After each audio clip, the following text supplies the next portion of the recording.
Welcome to our recap of Week 2 of the BCFL season.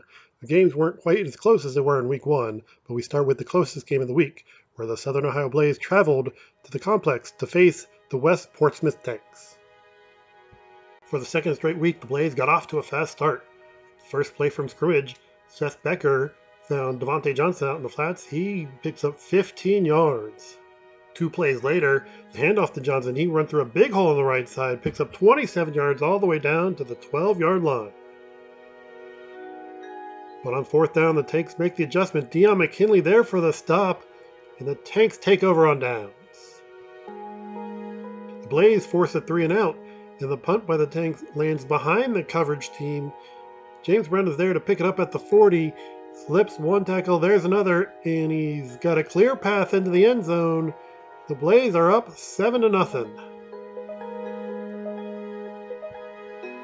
The Tanks face a 4th and 11 at their own 24 in the next drive. They decide they're done with punting.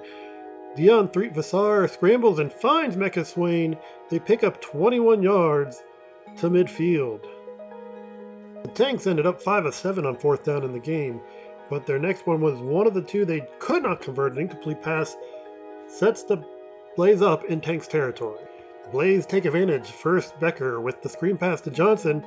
He cuts back and he works his way 35 yards all the way down to the Tanks' 13-yard line. A few plays later, the handoff to Johnson, the wide open hole right up the middle, untouched. 13-0 Blaze. Blaze get another 4th down stop, and this time Becker goes deep to Devontae Johnson, flips into the end zone, and the Blaze are up 19-0 on the Tanks. Vassar does his best to get the Tanks back into it before the half. On 2nd and 19, he takes it himself, picks up 18 yards. The Tanks convert that 3rd down, and a couple penalties move them in just before the half. Vassar scrambles, throws one up, and snatching it out of the air is Jermaine Payton. With 4.7 seconds left in the half, a 2-point conversion by the Tanks makes it 19-8. The Tanks keep their momentum going into the second half. Threet-Vassar finds Elijah Adams for a 10-yard pass. Later he pushes one to Michael Chandler that he takes 12 yards to midfield. Later on, Threet-Vassar, he keeps it himself. He picks up 11 yards. On 4th and 1, he connects with LJ Adams. He slips a tackle, picks up 13 yards down to the 25. But on the next play, Threet-Vassar looking deep. His pass is just too high, tipped. And there's James Brown in the end zone for the interception. He takes it out to about the 30-yard line. 2 plays later, Becker decides to keep it himself, works upfield, the ball pops out, and Dale Swords is there to fall on it to give the ball back to the Tanks. Threet-Vassar keeps the next drive alive. He scrambles down to the 11-yard line on 3rd and 6. Then on 4th and 8, he rolls out, looking. He's spun around by one defender. There's a second missed tackle. Spun around again, 2 more. Got him. He just flips it up, and there is Elijah Adams in the end zone for a touchdown. Once down 19-0. The Tanks have cut the lead to 19-14 with a minute left in the 3rd quarter. But in the 4th quarter, the Blaze go back to what got them that lead. Devontae Johnson takes the handoff, shows off some moves, and even a little power at the end of this 17-yard run. Another handoff to Johnson. This time he cuts back and picks up 17 more yards inside the 15-yard line. And then Ryan Mickens, his only pass of the game, looks like it's going to be picked, but instead Bodie Martin takes it away. The referees finally decide, yes, it is a touchdown for the Blaze. The Tanks try to keep up with a long pass, but Mike Bell is there to pick it off for the Blaze. Johnson gets another handoff, picks up 17 yards yet again, this time to midfield. Another handoff to Johnson. This time he bursts through the left side all the way down to the 5-yard line for a 30-yard pickup. Blaze decide to let Nakia Wright finish off the drive with an 8-yard run around the end Their lead is back up to 31-14. Threet Vassar keeps some hope alive for the Tanks when he scrambles and looks deep, and the pass is tipped and into the hands of Darian Robinson for a touchdown to make it 31-22. But on the next drive, Threet Vassar rolls out, fires one deep. Ball is tipped. Sebastian Lewis there to scoop it up. His teammates make a path for the end zone. He's going to make it all the way in for the final score of the game. That'll make it 37-22 Blaze. And he's worn out, but they can go back to Cincinnati with a big road win. 1 week after seeing a halftime lead slip away, this time the Blaze used a big fourth quarter to hold on to a halftime lead and improve to 1-1. Devontae Johnson had 113 yards rushing and 100 yards receiving. He scored a touchdown both ways. James Brown had 2 interceptions and the punt return for a touchdown that started the scoring. Deon Threet Vassar was 22 of 38 for 189 yards and 3 touchdowns. He connected with 9 different receivers, and he also ran 10 times for 84 yards. Incredibly, the Tanks ran 64 plays to just 25 for the Blaze and held the ball for 39 minutes and 29 seconds, but the Blaze were still able to pull out the 15-point victory. Across town, the Port City Spartans were looking to have better luck taking on the famed City Rhinos at Spartan Municipal Stadium. The Spartans were already up 14-0 late in the first half when Duke Edwards took this handoff and found an easy path along the left side into the end zone. There was an injury on the kickoff that followed, so after a 30-minute delay, when play resumed, Levi McNair was there to intercept this pass, take it all the way for another score before halftime, and the Spartans were up 28-0.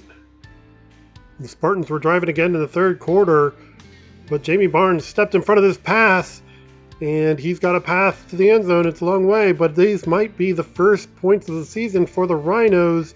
He is going to beat the last man and finally make it into the end zone, but behind the play there are flags for offsetting personal fouls. Take the points off the board. Instead, the Spartans keep the ball, and Dakota Wiltshire finds Nigel Price in the end zone for a 2-yard touchdown to expand the lead to 34-0. Barnes comes up big again in the fourth quarter. This time he forces a fumble that does count, and Michael James falls on it for a turnover for the Rhinos defense. The Port City defense is still able to come up with points out of it, though, when Darian Peck throws down the ball carrier in the end zone for a safety, 2 points on his birthday, and that makes it 36-0 Spartans. And let's not overlook the day that Trey Craycraft had on the Spartans defense. Here he is late in the first quarter tracking down an interception and even showing off some moves on the return.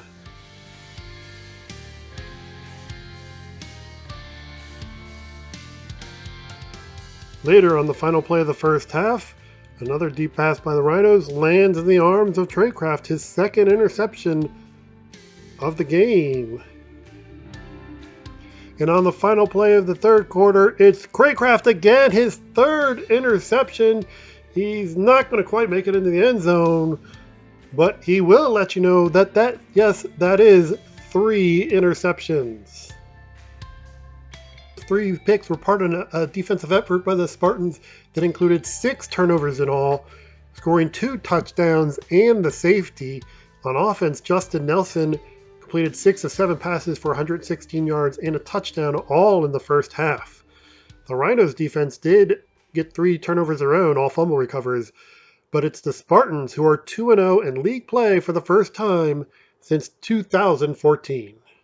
In bonus action, the Cincinnati Dukes and the Ohio Rage met in the only game featuring 2 1-0 teams in Week 2. The Rage threatened early. This 25-yard run got them all the way down to the Dukes' 3-yard line on the opening possession of the game. But one play later, the ball came out. Stephon Grace was there to pick it up to end the drive.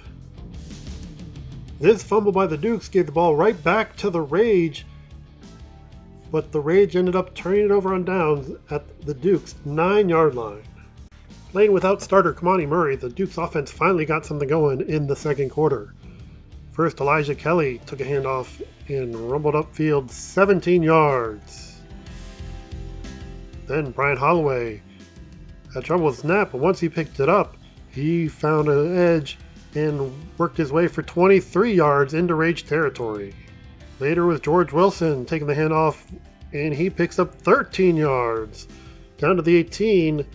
But once again, another drive ends in a fumble. The Rage recover, and the threat is averted.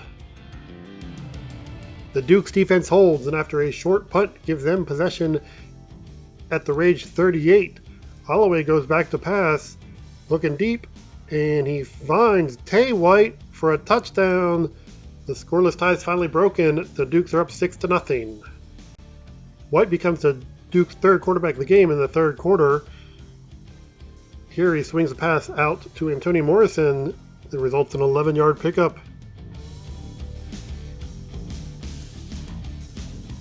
Then White keeps it himself, shows off some of those moves, wiggles out of 1, 2, 3 defenders, and he ends up picking up 13 yards before going out of bounds. And White finishes off the drive, connects with Alvin Grace, quarterback number 2, for a touchdown to make it 14-0 Dukes in the third quarter. The Rage looked to get back into it, but on this play, Brian Holloway pokes the ball out, and Howard Tidwell is there to recover it for the Dukes. On the next snap, White goes deep and finds Justin Cornwall for a 34-yard pickup. And later on the drive, connects for a second time with Grace, this time from 5 yards out, to push the lead to 22-0. This pass is intercepted by Dante Jackson. It is the third of 4 turnovers forced by the Dukes defense in the game. On the drive that followed, White once again shows off his speed, this time with a 34-yard burst.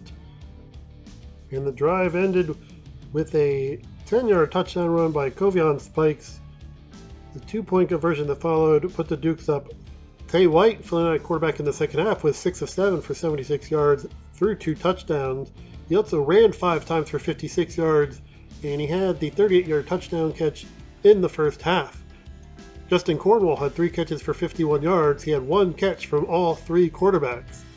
Seth Kosak for the Rage completed 7 of 19 passes for 40 yards, but the Dukes ran 32 times for 254 yards, an average of almost 8 yards per carry, to improve to 2-0. In other games around the league, the War Eagles also scored a shutout victory 34-0 against the Capital City Mustangs. The Columbus Gladiators with a 36-8 win against the Kentucky Huskies. The West Virginia Storm back on the winning track with a 39-6 win against the Warriors. And the 82 Chargers remain 2-0. They beat the Buccaneers 38-6. Looking at the standings, the Spartans and Gladiators are both 2-0 in the Eastern Conference's Red Division. The Tanks fall to 1-1, and the Huskies are 0-2.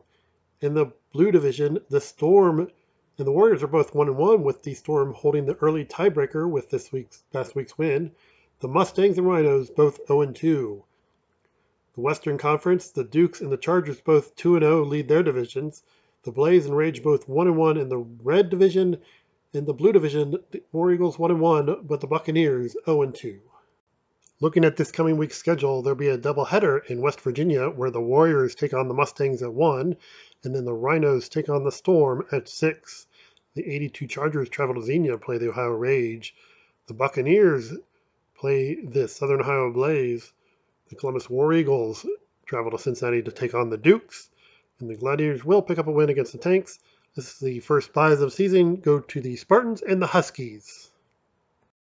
And finally, looking at this week's polls, the Chargers still hold a slight lead over the Dukes for the top spot with their June 5th matchup looming. The Gladiators regain the top spot among teams in the East, but the Spartans moved up 4 spots to number 4. The Storm are just one spot below them. The Blaze win moves them up 3 spots to number 6. The Rage drop a spot to 7. The War Eagles move up 3 spots to 8. And the Warriors drop down to 9. The Buccaneers, Huskies, Mustangs, Red Rhinos, and Tanks round out the poll.